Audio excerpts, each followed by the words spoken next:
All right, creative, courageous, and kind artists. We have a very exciting project we're going to start on today. You are going to make your own Impressionist garden painting. This garden design is totally up to you. There are a few things you have to complete along the way, but the design, the colors you use, all of that is up to you and your imagination. Think about the most beautiful garden and the garden you want to live and paint in every day, just like Monet. We will be focusing on using primary colors, blue, red, and yellow, along with white. The Impressionist artists are known for their loose and lively and bright, fun colored paintings. They rarely use black in their artwork. They mostly stuck with dark blues and dark purples for their shadow colors, which I want you guys to do as well today. The first thing you're going to do is you're going to write your name on the back of your paper. Then you will flip it over. You will take a cardboard template and place it in the center of your paper. This is going to mark out the area that you will complete your painting. We will end up cutting the border off of this work of art. You will use your border to test your colors. So I want you to write tints on one side, shades on the other, and intermediate or tertiary colors on the bottom. We are not going to use colors straight out of the tube today. We're going to be mixing a lot. And here you will mark out what colors you use, how you use tints, how you use shadows, and what those colors look like. This will be your little test area around the edges. Once you have that ready to go, you are going to draw your horizon line. We are focusing on creating a sense of depth in this beautiful work of art, which means it looks like your painting goes back in space. The horizon line is where the sky meets the ground. Place your horizon line just above center in your little rectangle area that you've marked out. You don't need a ruler for this. You're just sketching it in loosely. Impressionist paintings are all about being loose and getting just a sense of the object, not a realistic copy of it. That is not the goal today. The goal today is depth in your work of art, color, and creating interesting lines, textures, and patterns. From here, I want you to think about your garden. What do you want to include? If you want to include a tree, for example, loosely sketch in the shape for the top of the tree, a trunk. I recommend having this go off the edge of your paper off the top. Think about if you want any bushes. Maybe I'll include some cypress trees. A lot of the Impressionist artists had cypress trees in their works of art. I might have these not quite go off the top of the page. And you'll have the opportunity at the very end to add a wrought iron fence or gate into your work of art if you decide to. All right, beautiful. And then if you want to have bushes that come up above this horizon line, you can loosely sketch some lines in for that. You can keep it, again, very loose. It doesn't need to be straight lines and perfect. Loose is the theme of this work of art.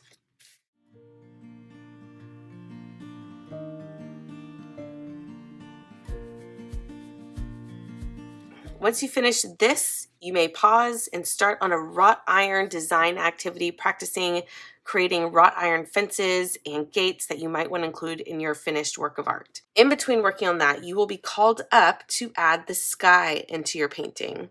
There will be cups of blue and white mixed together, but these are very loosely mixed colors. You don't want to mix them up further. You want to have streaks of blue and white in the paint.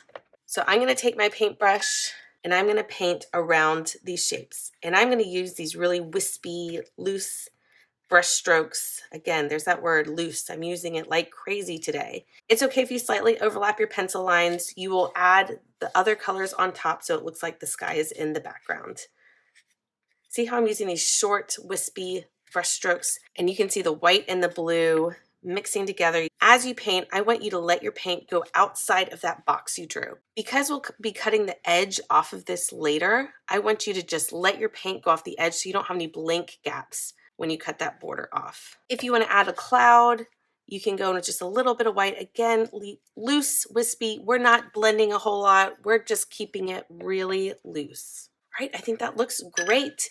You will set this aside, let it dry, and then you will start working on the bottom part of your work of art. You'll be working on the garden. And we're going to do so many fun different techniques on the bottom section.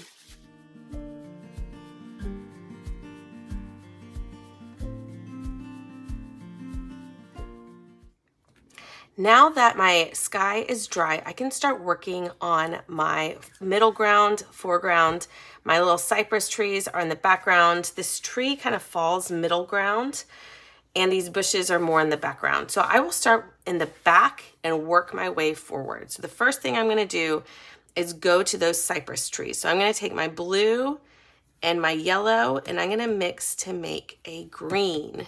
Now that I have a green, I might wanna add a little bit more yellow to make a tertiary or intermediate color, make a yellow green. As an Impressionist painter, you wanna take that green color you created, add that in,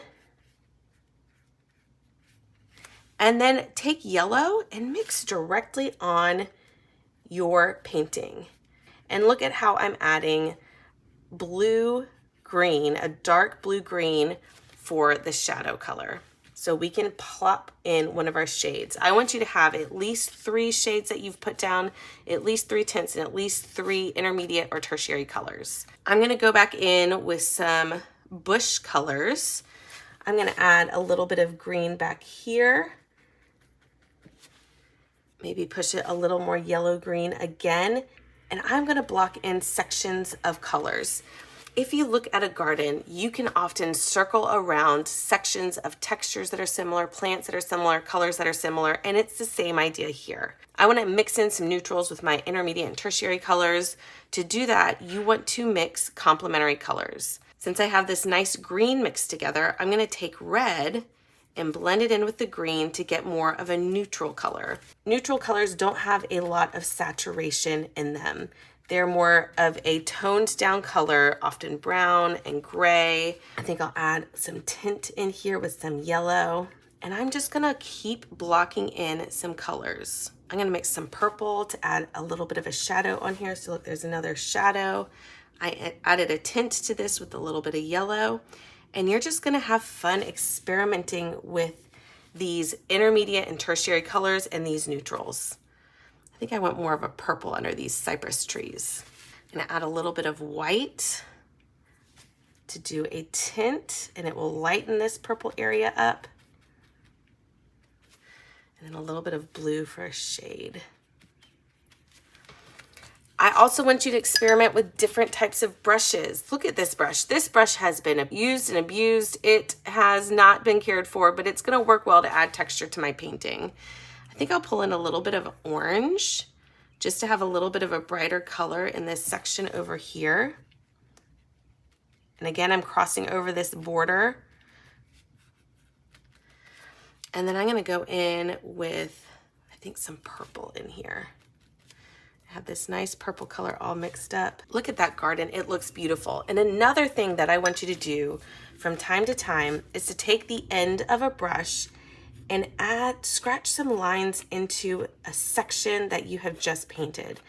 It's up to you how many sections you want to do this in, but I want you to do it in at least one. You can add some dots and some swirls. If you want to do this, you need to do it shortly after you painted the color. In this section, I'm trying to add a few little texture lines, and it's not showing up as well as it did over here because the paint's already starting to dry. This just adds even more texture to our little Impressionist painting to mimic the texture of these master artists.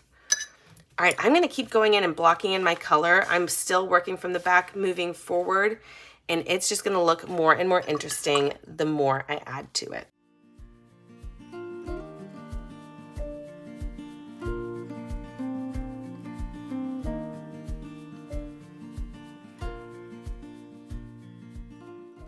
And look here how I am overlapping my sections of color. It's really creating a sense of depth.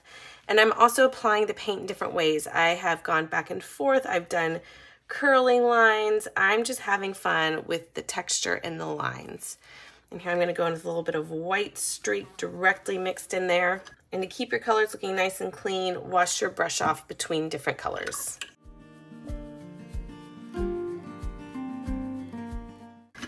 As I add my last sections of color, I'm gonna kind of look and see if there's any that I'm missing. I have yellow here. I think I might add a little more yellow in here, overlapping these other sections, and just having fun with the color. And you don't have to add texture to every single part. I have areas that I'm leaving untextured. I think I'll leave this section without texture and then maybe add some to this last blob that I do. You can see I'm using the rough edge of my brush to make more of a loose, rough looking little section here. I'm gonna go with my final bit of blue overlap that.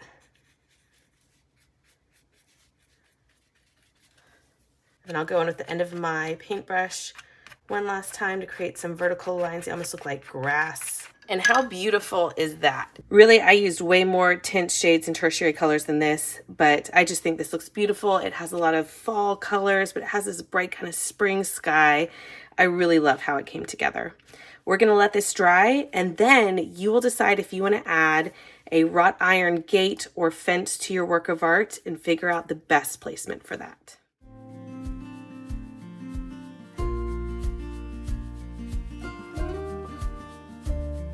Look at these two beautiful examples for this project. This one, I created a little bit of a path going through. If you leave a little bit of a gap kind of between your bushes, you can add some red for some bricks or do some gray for some stones and create even more interest in your work of art. Now I'm looking at both of these, trying to decide if I want to add a wrought iron fence and gate and how I want to do that. I think this one, there is a nice spot where I could add a wrought iron fence on the horizon line and make it a little bit smaller. I love all the detail down here, so I'll kind of have that in the background. In this work of art, I think I could add the wrought iron fence kind of coming between these two bushes, going behind this one and peeking out over here and make it more of a central part of the work of art. I might even overlap that orange right there. You can use crayons or a black tip marker for this. If you use crayons, just go over your lines a few times to get them as dark as you can. Get a nice sharp black crayon. I think I'll start with this painting and do this one next. At this point, you've already practiced some designs for your wrought iron fence. If you haven't yet, it might be a good time to do that. I'm going to flip my painting upside down and I'm going to start by drawing straight little lines. I'm going to spread these out a little bit more. These vertical lines that are parallel to each other. All right, next I'm going to draw my horizontal line close to the top edge of my vertical lines. This just connects all of these lines together. And it's okay if your lines aren't perfect. Mine are not perfectly spaced. Mine are not straight up and down. Again, this is all about being loose and capturing the essence of this garden or an impression of it. We're not getting an exact copy. I'm going to do another one for the bottom. You're not really going to see too much of the bottom of it because it goes behind the bushes. And this also helps create a sense of depth.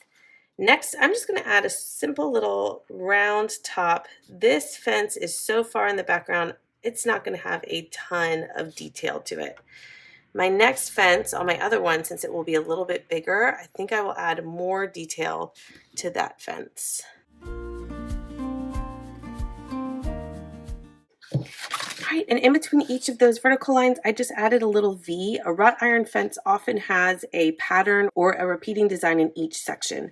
It just adds a little bit of interest in the background. I love how that came out, and the main focus is the garden, and I love having this little wrought iron fence in the back. All right, this one, I'm gonna make my wrought iron fence a little bit bigger and more detailed, but it will be the same steps: vertical lines, horizontal lines, knobs, and then the design.